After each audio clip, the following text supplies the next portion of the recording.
ਅਕਾਲ ਬੱਚਿਓ। ਅਸੀਂ ਪੜ੍ਹ ਰਹੇ ਹਾਂ ਕਹਾਣੀ ਚੌਥੀ ਕੂਟ ਵਰਿਆਮ ਸੰਧੂ ਦੀ ਲਿਖੀ ਹੋਈ।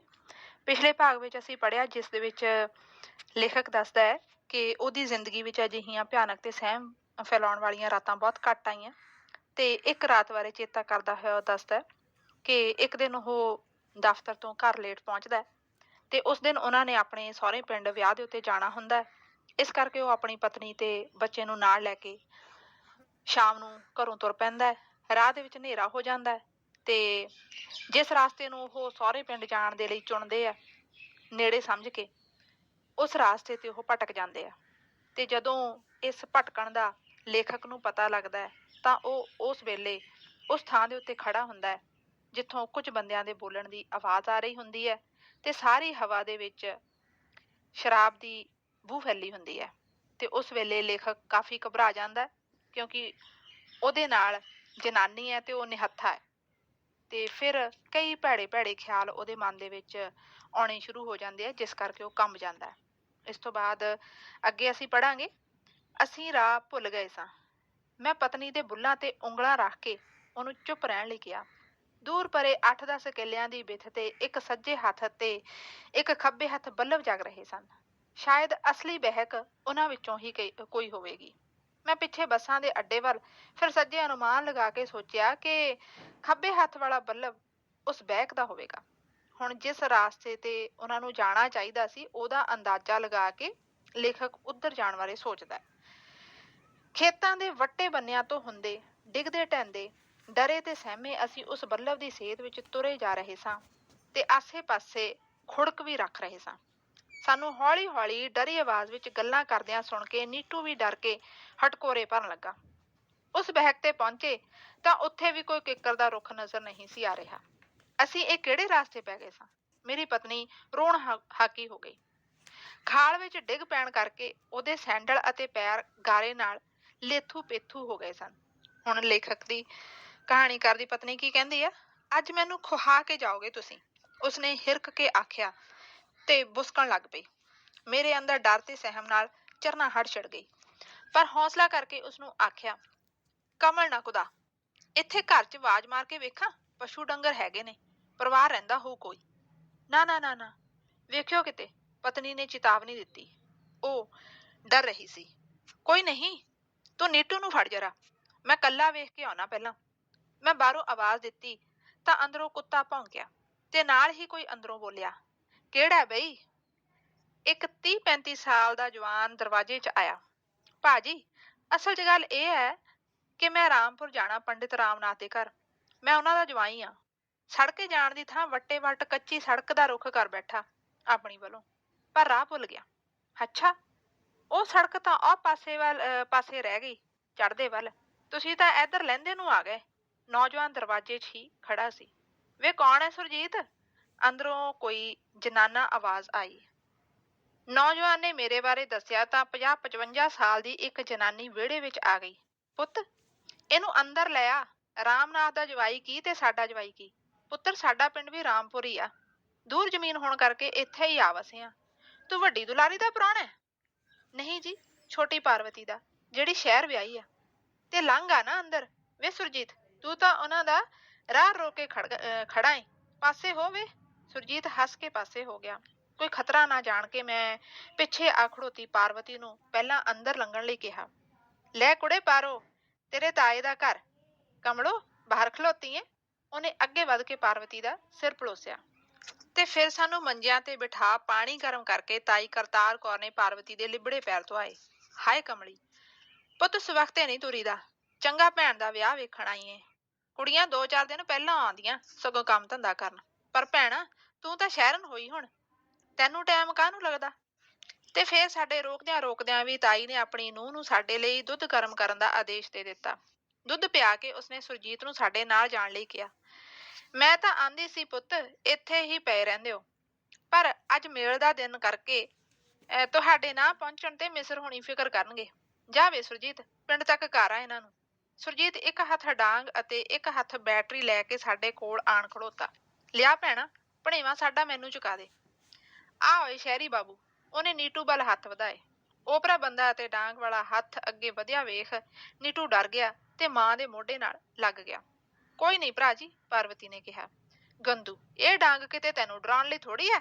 ਇਹ ਤਾਂ ਹੁਣ ਸੁਰਜੀਤ ਨੇ ਗੱਲ ਵਿੱਚ ਹੀ ਛੱਡ ਦਿੱਤੀ। ਤੇ ਫਿਰ ਸੁਰਜੀਤ ਨੇ ਬੈਟਰੀ ਜਗਾਈ ਤੇ ਸਾਡੇ ਅੱਗੇ ਅੱਗੇ ਵੱਟਾਂ ਖਾਲਾਂ ਤੇ ਖਲੋ ਕੇ ਚਾਨਣਾ ਕਰਦਾ ਰਾਹ ਵਿਖਾਉਂਦਾ ਤੁਰਿਆ ਗਿਆ ਤੇ ਸਾਨੂੰ ਪਿੰਡ ਦੀ ਫਿਰਨੀ ਤੇ ਚੜਾ ਕੇ ਵਾਪਸ ਮੁੜਿਆ। ਖੜਕ ਧੜਚ ਖੜਚ ਗੱਡੀ ਬਿਆਸ ਦੇ ਪੁਲ ਉੱਪਰੋਂ ਦੀ ਲੰਘ ਰਹੀ ਸੀ ਤੇ ਉਸਦੇ ਖੜਾਕੇ ਨੇ ਮੇਰੀ ਸੋਚ ਪਰਤਾਈ। ਹੁਣ ਉਹ ਜੋ ਉਹਦੇ ਖਿਆਲਾਂ ਵਿੱਚ ਇਹ ਰਾਤ ਸਾਰੀ ਘੁੰਮ ਰਹੀ ਸੀ, ਜਦੋਂ ਹੁਣ ਗੱਡੀ ਬਿਆਸ ਦੇ ਉੱਤੋਂ ਲੰਘੀ ਤਾਂ ਜ਼ੋਰ ਦੀ ਆਵਾਜ਼ ਆਈ ਤਾਂ ਹੁਣ ਉਹ ਉਸ ਸੋਚ ਦੇ ਵਿੱਚੋਂ ਲੇਖਕ ਜਿਹੜਾ ਉਹ ਨਿਕਲ ਜਾਂਦਾ ਹੈ। ਤੁਸੀਂ ਇਹ ਬਹੁਤ ਗਲਤ ਬਾਤ ਕੀਤੀ, ਜ਼ਬਰਦਸਤੀ ਗੱਡੀ ਵਿੱਚ ਚੜ੍ਹਨ ਵਾਲੀ। ਗਾਰਡ ਫਿਰ ਮੈਨੂੰ ਮੁਖਾਤਬ ਸੀ। ਮੈਂ ਤੁਹਾਨੂੰ ਗੱਡੀ ਤੋਂ ਉਤਾਰ ਦਿਆਂ ਜਾਂ ਗ੍ਰਿਫਤਾਰ ਕਰਾ ਦਿਆਂ? ਉਸਨੇ ਇੱਕ ਹੋਰ ਹਥੌੜਾ ਸਿਰ ਵਿੱਚ ਦੇ ਮਾਰਿਆ। ਇਸ ਦੀ ਅਜੇ ਕਸਰ ਬਾਕੀ ਸੀ। ਸਰ, ਮਾਫੀ ਦੇ ਦਿਓ, ਸਾਡੀ ਮਜਬੂਰੀ ਸੀ। ਉਹਦੇ ਰੁੱਖ ਤੇ ਖੁਸ਼ਕ ਹੋਏ ਵਤੀਰੇ ਤੋਂ ਜਾਪਦਾ ਸੀ ਕਿ ਉਹ ਕੁਝ ਵੀ ਕਰ ਸਕਦਾ ਸੀ। ਤੁਹਾਨੂੰ ਆਪਣੀ ਮਜਬੂਰੀ ਦਾ ਤਾਂ ਅਹਿਸਾਸ ਹੈ, ਪਰ ਸਾਡੀ ਦਾ ਕੋਈ ਨਹੀਂ। ਜੇ ਮੈਂ ਫੜਿਆ ਜਾਵਾਂ ਤੁਹਾਨੂੰ ਲਿਜਾਂਦਾ ਹੋਇਆ, ਮੇਰੀ ਤਾਂ ਨੌਕਰੀ ਗਈ ਨਾ। ਫਿਰ ਉੱਤੋਂ ਦਿਨ ਕਿਹੋ ਜਿਹੇ ਨੇ, ਮਾਹੌਲ ਕਿਹੋ ਜਿਹਾ ਹੈ? ਕੀ ਪਤਾ ਤੁਹਾਡੇ ਵਿੱਚੋਂ ਕੋਈ ਕੌਣ ਹੈ ਤੇ ਕਿਸ ਤਰ੍ਹਾਂ ਦਾ ਹੈ। ਨਹੀਂ ਜਾਣੀਏ ਕੋਈ ਉਹੋ ਜਿਹੀ ਗੱਲ ਹੋ ਜਾਵੇ, ਮੈਂ ਕਿਹਦੀ ਮਾਂ ਨੂੰ ਮਾਸੀ ਆਖੂੰ? ਉਹਦਾ ਆਪਣਾ ਤਰਕ ਠੀਕ ਸੀ। ਮੈਂ ਡੀਪੀਈ ਨਾਲ ਮਿਲਦੇ ਚਿਹਰੇ ਵਾਲੇ ਨੌਜਵਾਨ ਵੱਲ ਵੇਖਿਆ। ਨੇ ਜਾਣੀਏ ਕਿਤੇ ਇਹੀ ਉਹੋ ਜਿਹੇ ਨਾ ਹੋਣ। ਮੈਨੂੰ ਉਹਨਾਂ ਵੱਲ ਤੱਕਦਾ ਵੇਖ ਗਾਰਡ ਨੇ ਸ਼ਾਇਦ ਸਮਝਿਆ ਕਿ ਜਿਵੇਂ ਮੈਂ ਜਾਣਨਾ ਚਾਹ ਰਿਹਾ ਹੋਵਾਂ ਕਿ ਗਾਰਡ ਉਹਨਾਂ ਬਾਰੇ ਕਿਉਂ ਚੁੱਪ ਸੀ। ਉਹਨੇ ਤਰਕ ਦਾ ਪਲੜਾ ਸਾਵਾਂ ਕਰਨਾ ਚਾਹਿਆ। ਹੁਣ ਇਹਨਾਂ ਸਰਦਾਰਾਂ ਨੇ ਗੱਲ ਹੀ ਇਹੋ ਜਿਹੀ ਦੱਸੀ ਆ ਕਿ ਮੈਂ ਨਾ ਨਹੀਂ ਕਰ ਸਕਿਆ। ਇੱਕ ਅੱਧ ਬੰਦਾ ਤਾਂ ਚਲੋ ਹੋਇਆ ਤੇ ਗਾਰਡ ਚੁੱਪ ਕਰ ਗਿਆ। ਵੱਡਾ ਨੌਜਵਾਨ ਬੋਲਿਆ, ਬੜੀ ਮਿਹਰਬਾਨੀ ਤੁਹਾਡੀ, ਅਸੀਂ ਤੁਹਾਡੇ ਦੇਣਦਾਰ ਹਾਂ ਜੀ। ਫਿਰ ਕੁਝ ਚਿਰ ਡੱਬੇ ਵਿੱਚ ਚੁੱਪ ਵਰਤੀ ਰਹੀ। ਗੱਡੀ ਚੱਲਣ ਦਾ ਖੜਕਾ ਮੇਰੇ ਜ਼ਿਹਨ ਵਿੱਚ ਖੜਕ ਰਿਹਾ ਸੀ। ਮੈਂ ਹੋਰ ਵੀ ਸ਼ਸ਼ੋ ਪੰਜ ਵਿੱਚ ਪੈ ਗਿਆ ਸਾਂ। ਇਹਨਾਂ ਸਰਦਾਰਾਂ ਨੇ ਭਲਾ ਕਿਹੋ ਜਿਹੀ ਗੱਲ ਕੀਤੀ ਹੋਊ? ਕੀ ਆਖਿਆ ਹੋਊ ਗਾਰਡ ਨੂੰ? ਗਾਰਡ ਬਾਹਰ ਨੂੰ ਵੇਖ ਰਿਹਾ ਸੀ। ਸਾਡੇ ਨਾਲ ਚੜ੍ਹਨ ਵਾਲੇ ਅਧਖੜ ਸਰਦਾਰ ਨੇ ਹੌਲੀ ਜਿਹੀ ਪਰ ਗਾਰਡ ਨੂੰ ਸੁਣਾ ਕੇ ਅੱਧਾ ਕੋਲ ਬੈਠੇ ਜਵਾਨਾਂ ਨੂੰ ਤੇ ਅੱਧਾ ਸਾਡੇ ਵੱਲ ਵੇਖਦਿਆਂ ਕਿਹਾ, ਆਪਾਂ ਨੂੰ ਥੋੜ੍ਹੀ ਬਹੁਤ ਸੇਵਾ ਤਾਂ ਕਰਨੀ ਬਣਦੀ ਹੈ, ਘੱਟੋ ਘੱਟ ਕਿਰਾਏ ਜੋਗੀ ਤਾਂ। ਉਸਨੇ ਜੇਬ ਵਿੱਚੋਂ 10 ਦਾ ਨੋਟ ਕੱਢਿਆ। ਮੈਂ ਤੇ ਜੁਗਲ ਨੇ ਵੀ 10-10 ਰੁਪਏ ਕੱਢ ਕੇ ਸਰਦਾਰ ਨੂੰ ਫੜਾਏ। ਖੁੱਲੀ ਦਾੜੀ ਵਾਲੇ ਨੌਜਵਾਨ ਨੇ 20 ਦਾ ਨੋਟ ਕੱਢ ਕੇ ਉਸ ਸਰਦਾਰ ਵੱਲ ਵਧਾਇਆ। ਗਾਰਡ ਹੁਣ ਸਾਡੇ ਵੱਲ ਵੇਖ ਰਿਹਾ ਸੀ। ਨੌਜਵਾਨ ਨੂੰ ਨੋਟ ਫੜਾਉਂਦਿਆਂ ਵੇਖ ਉਸਨੇ ਕਿਹਾ, ਰਹਿਣ ਦਿਓ ਇਹਨਾਂ ਦੇ, ਮੋੜ ਦਿਓ 20 ਦਾ ਨੋਟ। ਸਰਦਾਰ 30 ਰੁਪਏ ਫੜਾਉਣ ਗਾਰਡ ਵੱਲ ਵਧਣ ਹੀ ਲੱਗਾ ਸੀ ਕਿ ਗਾਰਡ ਨੇ ਦੋਹਾਂ ਕਰਮਚਾਰੀਆਂ ਵਿੱਚੋਂ ਇੱਕ ਨੂੰ ਆਖਿਆ, ਮੁਰਾਰੀ ਫੜ ਲੈ। ਮੁਰਾਰੀ ਨੇ 30 ਰੁਪਏ ਫੜ ਕੇ ਜੇਬ ਵਿੱਚ ਪਾ ਲਏ। ਉਸਦੀ ਜੇਬ ਵਿੱਚ ਪੈਸੇ ਪੈਂਦਿਆਂ ਹੀ ਇੱਕ ਪਲ ਲਈ ਮੈਂ ਤਣਾਅ ਮੁਕਤ ਹੋਇਆ। ਅੱਖਾਂ ਮੀਟ ਕੇ ਨਿਸ਼ਚਿੰਤ ਹੋਣ ਦਾ ਯਤਨ ਕੀਤਾ, ਪਰ ਸ਼ੱਕ ਦੀ ਇੱਕ ਚੰਗਿਆੜੀ ਮੇਰੇ ਅੰਦਰ ਧੁਖਣ ਲੱਗ ਪਈ ਸੀ। ਕਿਤੇ ਇਹ ਗਾਰਡ ਇਹਨਾਂ ਤੋਂ ਡਰਦਾ ਤਾਂ ਨਹੀਂ? ਕਿਤੇ ਇਹ ਪੈਸੇ ਵੀ ਮੋੜ ਦਿੱਤੇ ਨੇ? ਉਹਨਾਂ ਨੂੰ ਕਹਿੰਦਾ ਵੀ ਕੁਝ ਨਹੀਂ। ਹੁਣ ਇਸ ਤਰ੍ਹਾਂ ਲੇਖਕ ਡਰਿਆ ਹੋਇਆ ਹੈ ਕਿ ਪਤਾ ਨਹੀਂ ਉਹਨਾਂ ਦੇ ਕੋਲੋਂ ਪੈਸੇ ਵੀ ਕਿਉਂ ਨਹੀਂ ਲਏ, ਪਤਾ ਨਹੀਂ ਕਿਹੋ ਜਿਹੇ ਬੰਦੇ ਹੋਣ। ਤੇ ਮੈਨੂੰ ਲੱਗਾ ਉਸ ਨੌਜਵਾਨ ਨੇ ਡੀਪੀ ਦਾ ਚਿਹਰਾ ਆਪਸ ਵਿੱਚ ਘੁਲਦਾ ਮਿਲਦਾ ਤੇ ਫੈਲਦਾ ਜਾ ਰਿਹਾ ਤੇ ਵੱਡਾ ਹੁੰਦਾ ਜਾ ਰਿਹਾ ਸੀ ਤੇ ਉਸ ਚਿਹਰੇ ਨੇ ਸਾਰੇ ਡੱਬੇ ਨੂੰ ਮੱਲ ਲਿਆ ਸੀ। ਮੇਰੇ ਕੰਨਾਂ ਵਿੱਚ ਡੀਪੀਈ ਦੇ ਬੋਲ ਗੂੰਜੇ, ਸਾਡੇ ਵੀ ਹੋਣਗੇ ਬੋਲ ਵਾਲੇ ਕਦੀ ਅਕਸਰ ਤਾਂ। ਹਰਚਰਨ ਨੇ ਦੂਜੇ ਸਿੱਖ ਮਾਸਟਰ ਘੱਟ ਹੀ ਕਿਸੇ ਨੂੰ ਚੁਭਵੀਂ ਗੱਲ ਆਖਦੇ ਸਨ।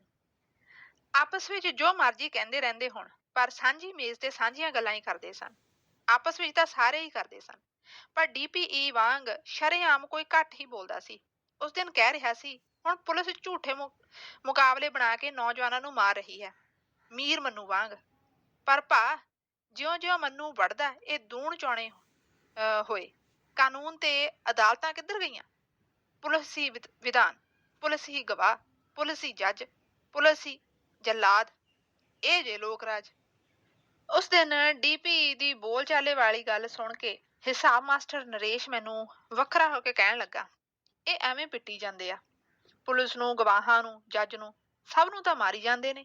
ਇਹਨਾਂ ਨੂੰ ਅਦਾਲਤਾਂ ਚੋਂ ਤਾਂ ਸਜ਼ਾ ਹੋਣੋਂ ਰਹੀ ਫਿਰ।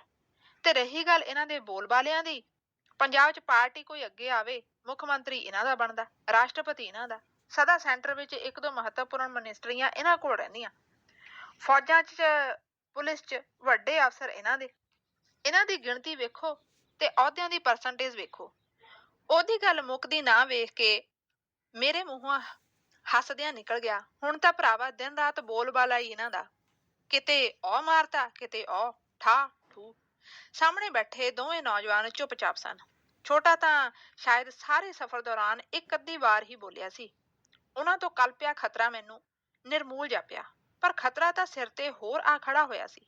ਜਦੋਂ ਮਾਨਾ ਵਾਲਾ ਲੰਘਦਿਆਂ ਹੀ ਗਾਰਡ ਨੇ ਆਖਿਆ ਸੀ, ਤੁਹਾਨੂੰ ਅਸੀਂ ਸਟੇਸ਼ਨ ਤੇ ਨਹੀਂ ਉਤਾਰ ਸਕਦੇ, ਉਰੇ ਉਤਰਨਾ ਪਵੇਗਾ। ਸਟੇਸ਼ਨ ਤੇ ਉਤਰਦਿਆਂ ਸਾਡੀ ਤੁਹਾਡੀ ਦੋਹਾਂ ਧਿਰਾਂ ਦੀ ਪੁੱਛਗਿੱਛ ਹੋਊ, ਐਵੇਂ ਕਿਤੇ ਧਰ ਲਏ ਜਾਓਗੇ। ਅੰਮ੍ਰਿਤਸਰ ਦੀ ਜੂਹ ਵੜਦਿਆਂ ਹੀ ਗੱਡੀ ਹੌਲੀ ਹੋਣੀ ਸ਼ੁਰੂ ਹੋ ਗਈ। ਜਿਉਂ ਹੀ ਗੱਡੀ ਜੌੜੇ ਫਾਟਕ ਲੰਘ ਕੇ ਗੋਲਡਨ ਐਵਨਿਊ ਕੋਲ ਪਹੁੰਚੀ ਤਾਂ ਉਸਦੀ ਰਫ਼ਤਾਰ ਕਾਫੀ ਧੀਮੀ ਹੋ ਗਈ ਸੀ। ਚਲੋ ਜੀ ਚਲੋ, ਉੱਠੋ ਬਾਊ ਜੀ, ਉਤਰਨ ਲਈ ਇਹ ਥਾਂ ਵਧੀਆ ਪੱਧਰੀ ਹੈ। ਭਾਵੇਂ ਨਿੰਮੀ ਜਿਹੀ ਚੰਨ ਚਾਨਣੀ ਵੀ ਪਸਰ ਰਹੀ ਸੀ, ਪਰ ਉਸਨੇ ਸਰਚ ਲਾਈਟ ਮਾਰ ਕੇ ਸਾਨੂੰ ਪੱਧਰੀ ਪੱਟੜੀ ਵਿਖਾਈ ਤੇ ਛਾਲ ਮਾਰਨ ਲਈ ਕਿਹਾ। ਛੇਤੀ ਕਰੋ ਛੇਤੀ। ਬਾਰੀ ਕੋਲ ਸਭ ਤੋਂ ਅੱਗੇ ਮੈਂ ਹੀ ਸਾਂ। ਮੈਂ ਬਾਰੀ ਦਾ ਡੰਡਾ ਫੜ ਕੇ ਪਾਇਦਾਨ ਤੇ ਸੰਭਲ ਕੇ ਪੈਰ ਧਰਿਆ ਤੇ ਫਿਰ ਜਿਸਮ ਸੰਭਾਲਦਾ ਅੱਗੇ ਨੂੰ ਮੂੰਹ ਕਰਕੇ ਪੱਟੜੀ ਤੇ ਹੌਲੀ ਜਿਹੀ ਉਤਰ ਗਿਆ। 10-15 ਗਜ਼ ਦੀ ਬਿੱਥ ਤੇ ਜੁਗਲ ਵੀ ਉਤਰ ਗਿਆ। ਥੋੜੀ ਥੋੜੀ ਬਿੱਥ ਤੇ ਹੋਰ ਜਣੇ ਵੀ ਉਤਰ ਰਹੇ ਸਨ, ਪਰ ਸਾਨੂੰ ਉਹਨਾਂ ਨੂੰ ਵੇਖਣ ਅਤੇ ਉਡੀਕਣ ਦੀ ਕੋਈ ਲੋੜ ਨਹੀਂ ਸੀ। ਰਾਤ ਨੂੰ ਰੇਲਵੇ ਲਾਈਨ ਦੇ ਨਾਲ ਨਾਲ ਚੱਲਣਾ ਵੀ ਕੋਈ ਘੱਟ ਖਤਰੇ ਵਾਲੀ ਗੱਲ ਨਹੀਂ ਸੀ। ਐਵੇਂ ਕੋਈ ਆਖਦੇ ਰੇਲਵੇ ਲਾਈਨ ਉਖੇੜਨ ਲੱਗੇ ਸਨ, ਗੱਡੀ ਉਲਟਾਉਣ ਲੱਗੇ ਸਨ। ਮੈਂ ਜੁਗਲ ਨੂੰ ਆਖਿਆ, ਪਟੜੀ ਤੋਂ ਉਤਰ ਕੇ ਐ ਸਿੱਧੇ ਡਾਂਡੇ ਮੀਂਡੇ ਹੋ ਜਾਈਏ ਆਬਾਦੀ ਵੱਲ ਨੂੰ। ਤੇ ਅਸੀਂ ਤੇਜ਼ ਤੇਜ਼ ਕਦਮੀ ਤੁਰ ਪਏ। ਸੱਚੀ ਗੱਲ ਤਾਂ ਇਹ ਹੈ ਕਿ ਮੈਂ ਅਜੇ ਵੀ ਉਹਨਾਂ ਸਿੱਖ ਨੌਜਵਾਨਾਂ ਤੋਂ ਡਰ ਰਿਹਾ ਸੀ। ਕੀ ਪਤਾ ਕੌਣ ਸਨ, ਭੇਦ ਭਰੇ ਰਹੱਸਮਈ ਚੁੱਪ ਗੜੁੱਪ। ਤੁਰੇ ਜਾਂਦਿਆਂ ਮੈਂ ਪਿੱਛਾ ਭੌਂ ਕੇ ਵੇਖਿਆ। ਉਹ ਦੋਵੇਂ ਗੱਡੀਆਂ ਉਤਰ ਕੇ ਪਿੱਛੇ ਮੁੜ ਕੇ ਸਾਡੇ ਵੱਲ ਹੀ ਆ ਰਹੇ ਸਨ। ਅਧਖੜ ਸਰਦਾਰ ਸ਼ਾਇਦ ਅੱਗੇ ਕਿਧਰੇ ਉਤਰਿਆ ਸੀ। ਉਹਨਾਂ ਨੂੰ ਤੇਜ਼ ਤੇਜ਼ ਕਦਮੀ ਆਪਣੇ ਵੱਲ ਵਧਦਿਆਂ ਵੇਖ ਕੇ ਮੇਰਾ ਦਿਲ ਧੜਕਿਆ। ਮੈਂ ਜੁਗਲ ਨੂੰ ਹੋਰ ਤੇਜ਼ ਤੁਰਨ ਲਈ ਕਿਹਾ। ਮੈਨੂੰ ਤਾਂ ਖਤਰਨਾਕ ਬੰਦੇ ਲੱਗਦੇ ਨੇ। ਇੰਨੇ ਚਿਰ ਵਿੱਚ ਉਹਨਾਂ ਦੇ ਤੇਜ਼ ਕਦਮਾਂ ਦੇ ਖੜਾਕ ਨਾਲ ਉਹਨਾਂ ਦੇ ਹੌਲੀ ਹੌਲੀ ਗੱਲਾਂ ਕਰਨ ਦੀ ਆਵਾਜ਼ ਸੁਣਾਈ ਦਿੱਤੀ। ਇੱਕ ਕਹਿ ਰਿਹਾ ਸੀ, ਭੱਜ ਕੇ ਮਿਲ ਪੈਂਦੇ ਆ। ਇਹ ਆਵਾਜ਼ ਸ਼ਾਇਦ ਛੋਟੇ ਦੀ ਸੀ। ਮੇਰੇ ਤਾਂ ਸਿਰ ਤੋਂ ਲੈ ਕੇ ਪੈਰਾਂ ਤੱਕ ਪਸੀਨਾ ਛੁੱਟ ਗਿਆ। ਮੈਨੂੰ ਲੱਗਾ ਹੁਣੇ ਭੱਜ ਕੇ ਮਿੰਟ ਵਿੱਚ ਉਹ ਸਾਡੀ ਮੋਰੀ ਆ ਚੜਨਗੇ ਤੇ ਫਿਰ ਇੱਕ ਛਿਣ ਵਿੱਚ ਠਾ ਠਾ ਕਰਦੀਆਂ ਗੋਲੀਆਂ ਸਾਡੀ ਪਿੱਠ ਵਿੱਚੋਂ ਹੁੰਦੀਆਂ ਛਾਤੀ ਚੀਰਦੀਆਂ ਆਰ ਪਾਰ ਹੋ ਜਾਣਗੀਆਂ। ਮੈਂ ਪਿੱਛੋਂ ਆਉਂਦੀ ਆਵਾਜ਼ ਵੱਲ ਧਿਆਨ ਦਿੱਤਾ। ਨਹੀਂ, ਆਵਾਜ਼ ਮਾਰ ਲੈਂਦੇ ਆ, ਵੱਡਾ ਨੌਜਵਾਨ ਕਹਿ ਰਿਹਾ ਸੀ। ਡਰੇ ਹੋਏ ਅਸੀਂ ਆਪਸ ਵਿੱਚ ਕੋਈ ਗੱਲ ਵੀ ਨਹੀਂ ਸਾਂ ਕਰ ਰਹੇ। ਉਹਨਾਂ ਦੇ ਹੋਰ ਵੀ ਤੇਜ਼ ਹੋ ਜਾਣ ਨਾਲ ਸਾਡੀ ਵਿੱਥ ਹੋਰ ਵੀ ਘਟ ਗਈ ਸੀ। ਮੈਂ ਜੁਗਲ ਨੂੰ ਦੌੜਨ ਵਾਸਤੇ ਹੀ ਕਹਿਣ ਲੱਗਾ ਸਾਂ ਕਿ ਪਿੱਛੋਂ ਆਵਾਜ਼ ਆਈ, ਬਾਊ ਜੀ। ਸਹਿਮ ਨਾਲ ਮੇਰੇ ਪੈਰਾਂ ਨੂੰ ਜਿਵੇਂ ਜੰਜੀਰ ਹੀ ਵੱਜ ਗਈ ਸੀ। ਜੁਗਲ ਵੀ ਖੜੋ ਗਿਆ। ਤੁਸੀਂ ਤਾਂ ਭੱਜ ਹੀ ਉੱਠੇ, ਸਾਨੂੰ ਨਾਲ ਹੀ ਨਹੀਂ ਲਿਆ, ਵੱਡਾ ਨੌਜਵਾਨ ਕਹਿਣ ਲੱਗਾ। ਅਸਲ 'ਚ ਮੇਰੀ ਚਾਚੀ, ਇਹਦੀ ਛੋਟੇ ਦੀ ਮਦਰ ਦੀ ਡੈਥ ਅੱਜ ਸ਼ਾਮੀ 3 ਕੁ ਵਜੇ ਹੋ ਗਈ ਸੀ। ਮੈਂ ਇਹਨੂੰ ਲੈਣ ਗਿਆ ਸਾਂ ਜਲੰਧਰੋਂ। ਬਸ ਜਾਂਦਿਆਂ ਆਉਂਦਿਆਂ ਕਵੇਲਾ ਹੋ ਗਿਆ। ਗਾਰਡ ਵਿਚਾਰੇ ਨੂੰ ਬੇਨਤੀ ਕੀਤੀ ਤੇ ਉਹ ਮੰਨ ਗਿਆ। ਮੈਨੂੰ ਕੋਈ ਗੱਲ ਔੜ ਨਹੀਂ ਸੀ ਰਹੀ। ਮੈਂ ਅਜੇ ਭੈ ਦੇ ਸ਼ਿਕੰਜੇ ਵਿੱਚੋਂ ਪੂਰੀ ਤਰ੍ਹਾਂ ਨਹੀਂ ਸਾਂ ਨਿਕਲ ਸਕਿਆ। ਚਲੋ ਤੁਰੋ, ਉਸਨੇ ਆਖਿਆ। ਮੈਂ ਅਜੇ ਵੀ ਡਰਿਆ ਖੜੋਤਾ ਸਾਂ। ਮੈਨੂੰ ਖੜੋਤਾ ਵੇਖ ਵੱਡਾ ਨੌਜਵਾਨ ਕਹਿਣ ਲੱਗਾ, ਅਸਲ 'ਚ ਗੱਲ ਇਹ ਹੈ ਕਿ ਅਸੀਂ ਦੋਵੇਂ ਡਰਦੇ ਹਾਂ ਕਿ ਕਿਤੇ CRP ਜਾਂ ਪੁਲਿਸ 'ਚੋਂ ਕਿਸੇ ਨੇ ਵੇਖ ਲਿਆ ਤਾਂ ਸਾਨੂੰ ਸ਼ਕਲੋਂ ਸਿੱਖ ਵੇਖ ਕੇ ਗੋਲੀ ਨਾ ਮਾਰ ਦੇਣ। ਅੱਜ ਕੱਲ੍ਹ ਬੰਦਾ ਮਾਰਨ ਲੱਗਿਆਂ ਪੁੱਛ ਗਿੱਛ ਕੌਣ ਕਰਦਾ ਹੈ ਜੀ। ਤੁਸੀਂ ਨਾਲ ਹੋਵੋਗੇ ਤਾਂ ਕੋਈ ਮਿਲਿਆ ਵੀ ਤਾਂ ਤੁਹਾਡੇ ਕਰਕੇ ਸਾਡਾ ਬਚਾਅ ਹੋ ਜਾਊ। ਉਹ ਬੋਲ ਰਿਹਾ ਸੀ ਤੇ ਮੇਰੇ ਮਨ ਵਿੱਚੋਂ ਤਣਾਅ ਅਤੇ ਸਹਿਮ ਦੀ ਧੁੰਦ ਹੌਲੀ ਹੌਲੀ ਦੂਰ ਹੁੰਦੀ ਜਾ ਰਹੀ ਸੀ। ਮੇਰੀਆਂ ਨਾੜਾਂ ਵਿੱਚ ਜੰਮਿਆ ਹੋਇਆ ਖੂਨ ਫਿਰ ਪੰਘਰ ਕੇ ਤੁਰ ਪਿਆ ਸੀ। ਮੈਂ ਨਿਸ਼ਚਿੰਤ ਹੋ ਕੇ ਉਹਨਾਂ ਦੇ ਅੱਗੇ ਅੱਗੇ ਤੁਰ ਪਿਆ ਤੇ ਉਹਨਾਂ ਨੂੰ ਬੇਫਿਕਰ ਰਹਿਣ ਲਈ ਆਖਿਆ। ਮੈਂ ਅੱਗੇ ਅੱਗੇ ਤੁਰਿਆ ਜਾ ਰਿਹਾ ਸਾਂ ਤੇ ਮੈਨੂੰ ਜਾਪ ਰਿਹਾ ਸੀ ਜਿਵੇਂ ਮੈਂ ਸੁਰਜੀਤ ਹੋਵਾਂ ਅਤੇ ਮੇਰੇ ਹੱਥ ਵਿੱਚ ਡਾਂਗ ਅਤੇ ਬੈਟਰੀ ਫੜੀ ਹੋਵੇ ਤੇ ਮੈਂ ਜਿਸ ਦਾ ਸਿਰਫ ਨਾਂ ਰਾਜਕੁਮਾਰ ਸੀ, ਚੌਥੀ ਕੂਟ ਵੱਲ ਹਿੱਕ ਤਾਣੀ ਤੁਰਿਆ ਜਾ ਰਿਹਾ ਸਾਂ।